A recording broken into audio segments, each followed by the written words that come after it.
Yohanes Pembaptis memulai pelayanannya dengan berkata, "Bertobatlah sebab kerajaan Allah sudah dekat." Demikian juga dengan pengajaran-pengajaran Yesus dalam khotbah di atas bukit. Sesungguhnya itu merupakan undang-undang, hukum, nilai-nilai yang berkaitan dengan kerajaan Allah. Dan kita juga membaca dalam banyak pengajaran, Yesus mengajarkan perumpamaan-perumpamaan. Dan perumpamaan-perumpamaan yang diajarkan oleh Yesus selalu bertemakan tentang kerajaan Allah. Dan ada waktu di mana kemudian Yohanes Pembaptis, dia merasa ragu kapan sesungguhnya kerajaan Allah itu datang. Ketika dia berada di penjara, dia mengutus murid-muridnya untuk bertemu dengan Tuhan Yesus dan menanyakan kepada Tuhan Yesus, sesungguhnya kapan kerajaan Allah itu datang. Ketika murid Yohanes bertemu dengan Tuhan Yesus, maka Tuhan Yesus memberikan jawaban kepada murid Yohanes yang memberikan pengertian kepada kita apa sesungguhnya kerajaan Allah. Ketika murid Yohanes Pembaptis ini datang kepada Yesus, maka kemudian Yesus memberikan jawaban, apabila kamu melihat orang mati dibangkitkan, apabila kamu melihat orang sakit disembuhkan, dan apabila kamu melihat setan diusir dari orang yang merasukinya, maka sesungguhnya kerajaan Allah sudah ada di antara kamu. Dengan demikian kita mengerti bahwa kerajaan Allah berbicara tentang pemerintahan Allah, di mana Allah berdaulat, di mana Yesus sebagai raja dan sistem pemerintahannya diatur di dalam kitab-kitab Injil, dan kuasa dari kerajaan Allah itu sungguh terlihat. Kerajaan Allah adalah sesuatu yang diharapkan oleh orang-orang Perjanjian Lama dan orang-orang Yahudi di masa Tuhan Yesus hidup.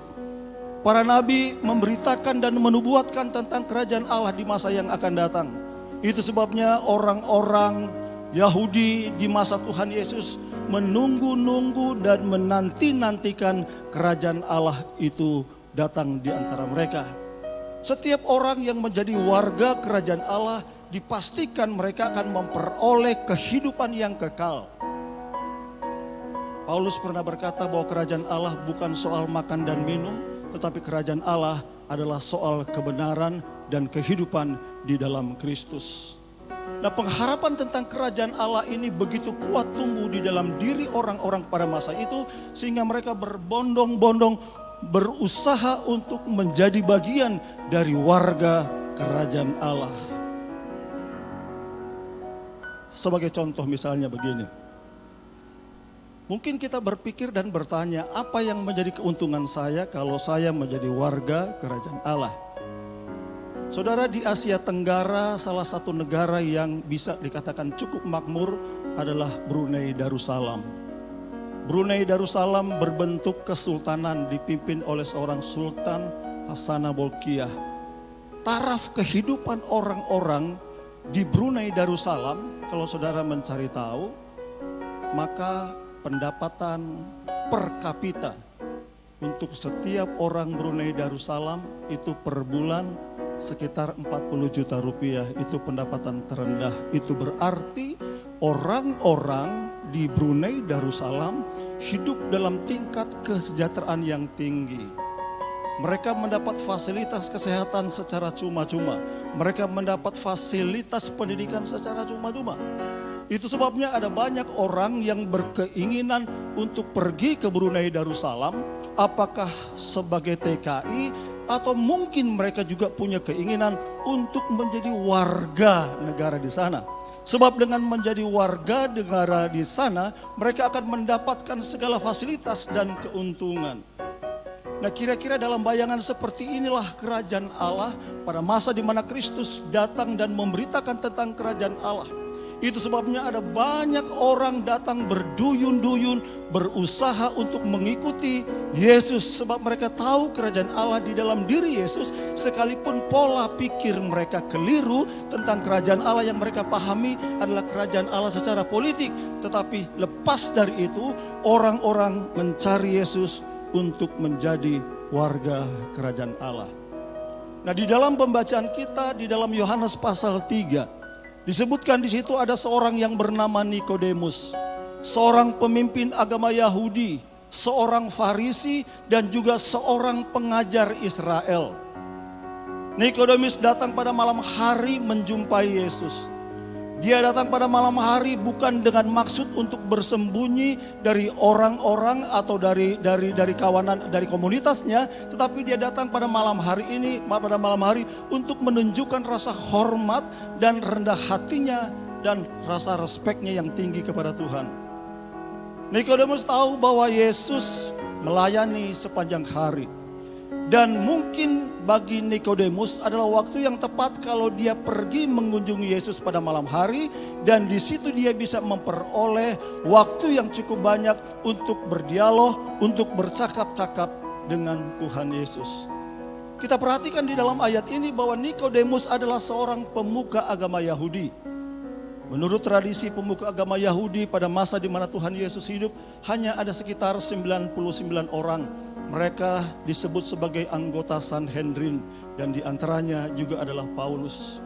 Sebagai pemuka agama Yahudi, sebagai orang Farisi.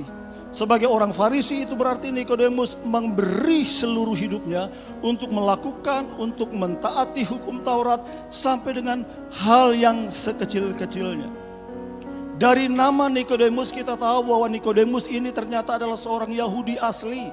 Artinya dia terlahir sebagai orang Abraham, sebagai orang Israel, keturunan Abraham dan berhak menerima segala janji-janji Tuhan. Dan lebih juga dari itu dikatakan di dalam ayat yang ke-7, Nikodemus ini adalah seorang pengajar Yahudi.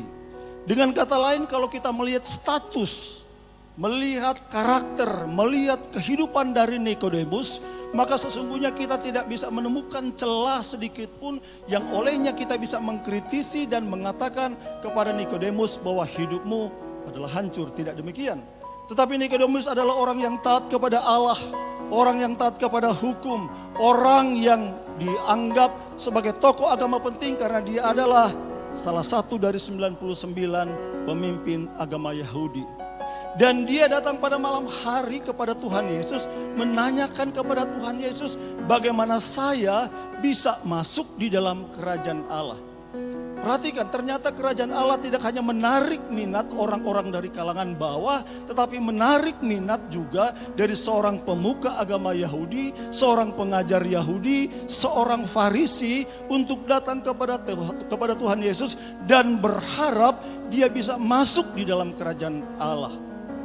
Mungkin dia berpikir dengan statusnya sebagai pemuka agama, dengan statusnya sebagai suku Israel asli, dengan statusnya sebagai seorang Farisi, dengan statusnya sebagai pengajar Israel, maka dia akan memperoleh free pass untuk masuk di dalam kerajaan Allah. Tetapi di dalam ayat itu, Tuhan Yesus berkata, kamu harus dilahirkan kembali. Barang siapa mau melihat kerajaan Allah. Bahkan di dalam ayat yang ke-7 dikatakan bahwa kamu harus dilahirkan kembali. Dengan demikian kelahiran kembali merupakan syarat mutlak bagi seseorang untuk masuk di dalam kerajaan Allah. Keberadaan Nikodemus sebagai seorang pemimpin agama Yahudi, keberadaan Nikodemus sebagai seorang Farisi yang menggeluti dan mentaati hukum Taurat, keberadaan Nikodemus sebagai seorang pengajar Israel, dan karakter Nikodemus sebagai seorang yang rendah hati itu tidak menjamin untuk dia bisa masuk di dalam kerajaan Allah. Yesus berkata, kamu harus dilahirkan kembali. Barang siapa tidak dilahirkan kembali, maka ia tidak bisa melihat dan masuk di dalam kerajaan Allah. Dengan demikian, syarat untuk masuk di dalam kerajaan Allah, orang itu harus dilahirkan kembali.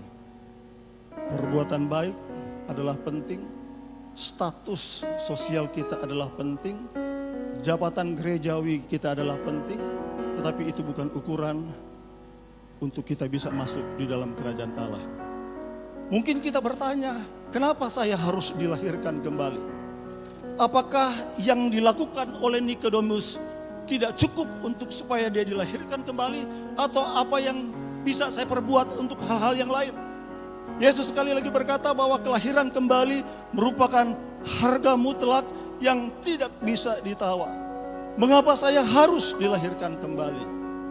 Nah, ada beberapa fakta penting yang harus kita ingat kenapa saya harus dilahirkan kembali. Yang pertama di dalam Roma pasal 3 ayat 23 dan yang kedua di dalam Mazmur pasal 51 ayat yang ke-7 kalau itu di Android atau di Alkitab mungkin ayat yang kelima. Saya baca di dalam ayat yang ke-23 dari Roma pasal 3. Berkata demikian, karena semua orang telah berbuat dosa dan telah kehilangan kemuliaan Allah. Mazmur pasal 51 ayat 5 dalam Alkitab, mungkin dalam ayat 7 di dalam Android berkata demikian. Sesungguhnya dalam kesalahan aku diperanakan, dalam dosa aku dikandung ibuku. Apabila kita membaca dalam Roma pasal 3 ayat 23, mungkin pemahaman kita tentang dosa atau tentang manusia yang berdosa tidak begitu lengkap. Tetapi di dalam Mazmur pasal 51 ayat 7 memberikan pemahaman kita yang lengkap tentang keberadaan kita yang berdosa. Roma 3 ayat 23 berkata bahwa semua orang telah berbuat dosa. Kalau kita hubungkan dengan Mazmur pasal 51 ayat 7, maka di situ menunjuk kepada setiap orang yang berdosa bukan oleh karena dia pernah berbuat dosa. Dia berdosa terlahir dalam keadaan berdosa. Mazmur 51 ayat 7 menjelaskan itu kepada kita bahwa setiap orang tanpa terkecuali terlahir dalam hakikat yang berdosa. Kita manusia yang berdosa bukan karena kita pernah berbuat dosa. Kita manusia yang berdosa bukan oleh karena kita pernah melakukan tindakan-tindakan yang melawan Allah. Tetapi kita berdosa karena kita terlahir dalam keadaan yang berdosa. Hakikat kita adalah hakikat manusia yang berdosa. Bukan seperti pandangan John Locke yang mengatakan di dalam ilmu pendidikan bahwa manusia itu pada dasarnya terlahir putih bersih. Dan kehidupanlah yang menentukan apakah dia akan menjadi seperti apa. Seperti kertas putih yang kemudian akan diisi dengan tinta hitam atau diisi dengan tinta merah. Tetapi pokok ajaran John Locke yang mengatakan bahwa semua manusia pada dasarnya terlahir secara bersih. Tetapi Mazmur pasal 51 menjelaskan kepada kita bahwa sesungguhnya dalam kesalahan aku diperanakan dan dalam dosa aku dikandung ibuku. Ayat ini menggarisbawahi dan menegaskan bahwa semua tanpa terkecuali, orang kecil, orang besar, siapapun dia terlahir dalam hakikat manusia yang berdosa. Berdosa bukan karena pernah berbuat dosa, tetapi dia terlahir oleh karena hakikatnya berdosa. Seperti sering saya mengambil contoh tentang singa. Kalau saudara tahu, setiap anak singa, dia adalah binatang buas. Dia menjadi binatang buas bukan pernah menerkam domba, menerkam kambing, tetapi karena dia terlahir dengan hakikat binatang buas. Begitu juga Mazmur pasal 51 menjelaskan kepada kita bahwa setiap orang tanpa terkecuali, dia terlahir dalam hakikat sebagai manusia yang berdosa. Dia berdosa bukan karena pernah berbuat dosa, tetapi natur dan sifat alamiahnya dia adalah manusia yang berdosa.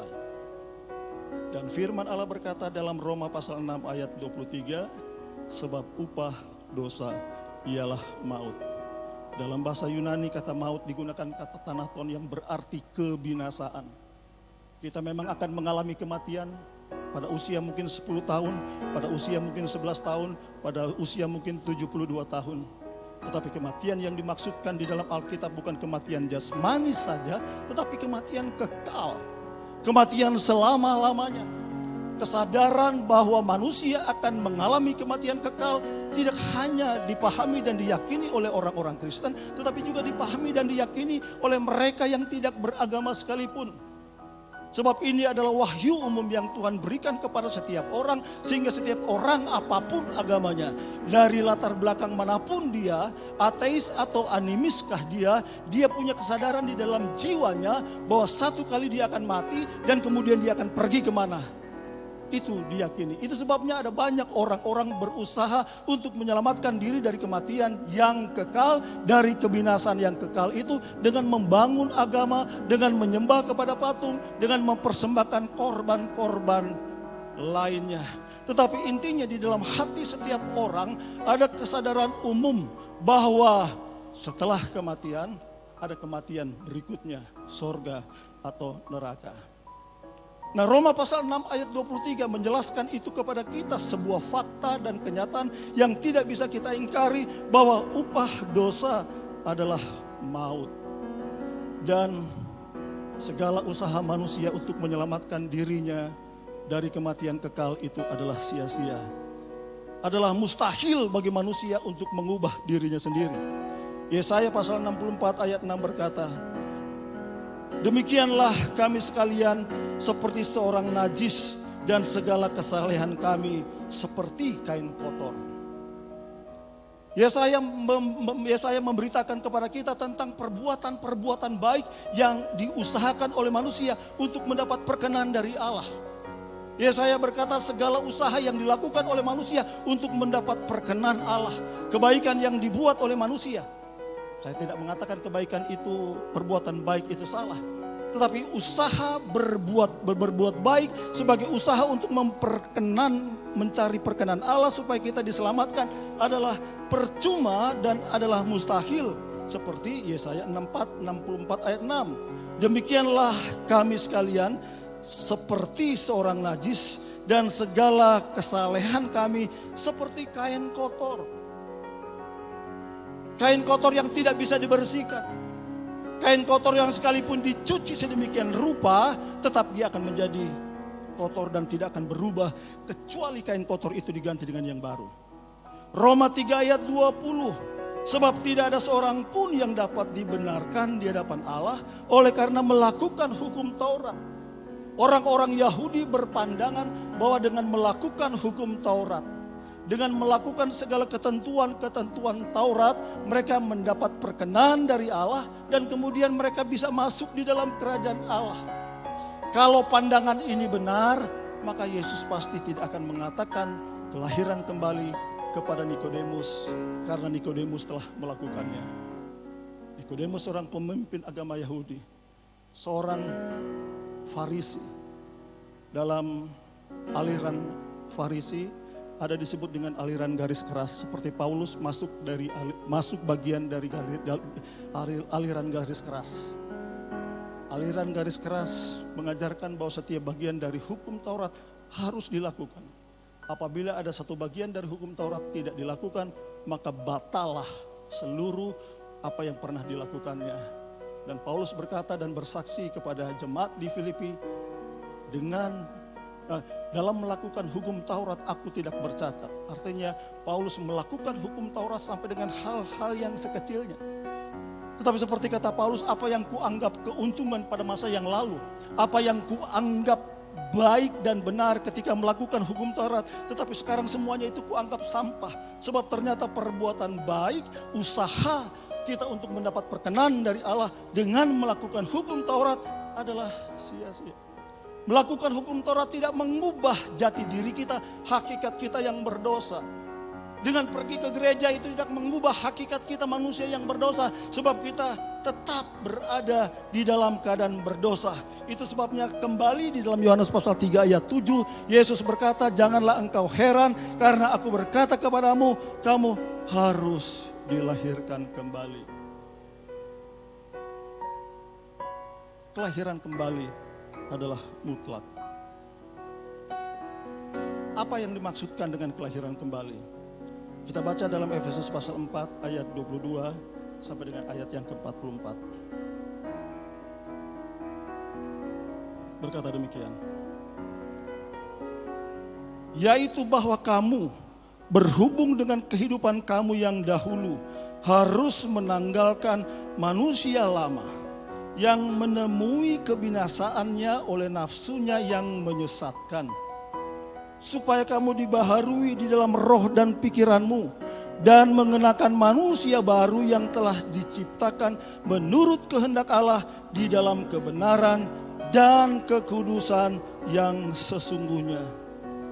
Efesus 4 ayat 22 sampai dengan ayat yang ke-24 berbicara tentang kehidupan orang-orang di Efesus pada masa sebelum mereka mengenal Kristus dan pada masa setelah mereka mengenal Kristus.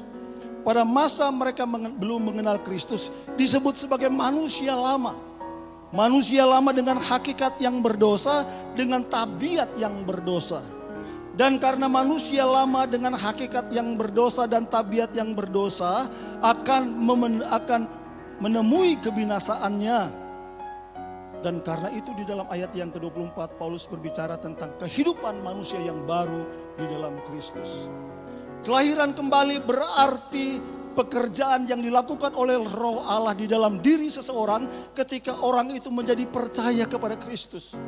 Kelahiran kembali kalau kita membaca di dalam 2 Korintus pasal 5 ayat 17. Jadi siapa yang ada di dalam Kristus, dia adalah ciptaan baru, yang lama sudah berlalu, sesungguhnya yang baru sudah datang. Kita manusia dengan tabiat dan hakikat yang berdosa. Usaha apapun yang kita lakukan untuk mengubah tabiat hakikat kita yang berdosa, itu gak mungkin. Dalam Yesaya pasal 1 ayat 18 berkata demikian. Baiklah, marilah kita berperkara firman Tuhan semesta alam. Sekalipun dosamu merah seperti kirmisi, akan menjadi putih seperti salju. Dan sekalipun dosamu merah seperti kain kesumba, dosamu akan menjadi putih seperti bulu domba. Saudara, ada pewarna yang digunakan oleh orang-orang Israel untuk mewarnai pakaian. Di antaranya adalah kirmisi, di antaranya adalah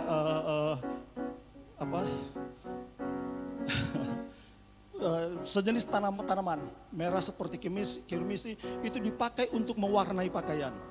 Dan apabila itu digunakan untuk mewarnai pakaian, maka warna itu akan melekat. Dan usaha apapun dilakukan oleh orang untuk membersihkan noda atau warna merah pada kain itu nggak mungkin. Teknologi apapun yang dimiliki oleh orang pada masa itu untuk membuat kain kembali kepada warna aslinya itu nggak mungkin. Dan itu hanya bisa terjadi kalau kain yang lama diganti dengan kain yang baru.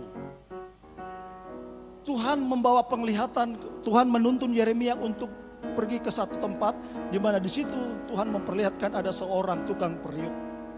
Dilihat, Yeremia melihat tukang periuk itu sedang membentuk sebuah bejana. Dan dikatakan bejana itu kemudian jatuh ke tanah. Jatuh ke tanah kemudian dikatakan di dalam ayat itu, maka sang penjunan itu akan mengambil dan membentuknya kembali. Tidak seperti yang semula, tetapi membentuknya kembali menurut kehendaknya. Piring yang jatuh dan hancur berkeping-keping. Kalau saudara punya lem Korea mungkin saudara bisa melemnya kembali. Tetapi tetap itu tidak menjadi utuh. Untuk bisa memperoleh yang semula maka kita harus mengganti dengan barang yang baru. Membeli barang yang baru. Nah dalam pengertian seperti itulah kita manusia yang terlahir dalam keadaan berdosa. Hakikat kita adalah hakikat yang berdosa. Bukan karena kita berbuat dosa, tetapi kita sudah terlahir dalam keadaan berdosa. Sementara kitab Ibrani berkata, tidak ada seorang pun yang dapat melihat Allah tanpa kekudusan. Kerajaan Allah berbicara tentang kebenaran, bukan bicara tentang soal-soal fisik, tetapi berbicara tentang kebenaran dan kesucian. Untuk bisa masuk di dalam kerajaan Allah, maka kesucian adalah bagian yang tidak terpisahkan sebab Allah adalah kudus. Dan karena itu kelahiran kembali menjadi sangat penting. 2 Korintus pasal 5 ayat 7 menjelaskan kepada kita, kelahiran kembali itu berarti penciptaan kembali, pembaharuan yang dikerjakan oleh Roh Kudus dalam hidup kita. Bukan renovasi, bukan restorasi, tetapi penciptaan baru. Menjadi manusia yang baru, yang dilahirkan oleh air dan roh. Menjadi manusia baru, menjadi ciptaan baru. Seperti apa? Apakah menjadi manusia dengan ciri-ciri fisik yang berbeda? Tidak, tetapi dilahirkan secara rohani dan kelahiran itu terjadi oleh karena pekerjaan roh di dalam diri kita ketika kita menjadi percaya kepada Tuhan. oleh iman. Efesus pasal 2 ayat 8 dan 9. Sebab kamu dibenarkan oleh iman. Imanlah yang membuat kita mengalami kelahiran kembali. Oleh iman kepada pengorbanan Kristus di atas kayu salib dan pekerjaan roh dan air, yaitu firman-Nya, membuat kemudian kita dilahirkan kembali. Dan hasilnya saudara bisa membaca di dalam pertama Yohanes pasal 3 ayat 9. Berkata demikian, setiap orang yang lahir dari Allah tidak berbuat dosa lagi. Sebab benih ilahi tetap ada di dalam dia dan ia tidak dapat berbuat dosa lagi karena ia lahir dari Allah. Jadi pertama Yohanes pasal 3 ayat 9 menjelaskan hasil yang dikerjakan oleh Roh Kudus ketika seseorang menjadi percaya kepada Kristus, maka orang itu dilahirkan kembali. Hakikat yang berdosa, tabiat yang berdosa di dalam diri kita sudah dihilangkan. Dan kita hidup dengan benih ilahi yang ada di dalam diri kita sehingga kita tidak berbuat dosa lagi. Waduh, tidak berbuat dosa lagi, betulkah? Paulus pernah berkata di dalam kitab Galatia pasal 5, kita secara rohani telah dilahirkan kembali dan hakikat yang berdosa telah digantikan menjadi manusia yang baru di dalam Kristus. Namun demikian kita masih mendiami manusia dengan daging. Manusia rohani kita masih berada dibungkus dengan daging. Dan di dalam diri kita ada roh Allah. Sementara di dalam diri kita juga ada keinginan daging. Dan kalau kita berbuat dosa, lebih oleh karena keinginan daging di dalam diri kita. Itu sebabnya Paulus berkata di dalam Galatia pasal 5, hendaklah hidupmu dipimpin oleh roh. Kita terlahir dengan hakikat yang bersih oleh karena lahiran kembali, tinggal di dalam daging yang masih berbuat dosa oleh keinginan daging. Bisa memahami maksudnya? Kita sudah lahir baru, tetapi kita masih tinggal di dalam daging. Keinginan untuk berdoa, roh bilang berdoa, tapi daging bilang, aduh masih jam 5, sadikile. Bangun jam 9. Keinginan roh bilang, kamu tidak boleh begitu. Tetapi keinginan daging, main game, itu keinginan daging. Jadi ada tuntutan dari keinginan daging yang memuaskan daging kita. Ada waktu di mana keinginan daging itu bisa berbuat dosa. Tetapi keinginan daging itu bisa ditaklukkan. Sebab apa? Sebab kita sudah terlahir dalam keadaan bersih. Hakikat berdosa kita telah dilenyapkan. Dan Roh Kudus tinggal di dalam diri kita. Roh itulah yang kemudian akan memimpin kita untuk mengalahkan keinginan daging. Itu sebabnya berulang-ulang kali Paulus berkata, hendaklah kamu dipimpin oleh roh. Dengan dipimpin oleh roh, maka kita bisa mengendalikan daging di dalam diri kita. Kelahiran kembali adalah perkara mujizat yang tidak bisa dilakukan oleh manusia, oleh siapapun.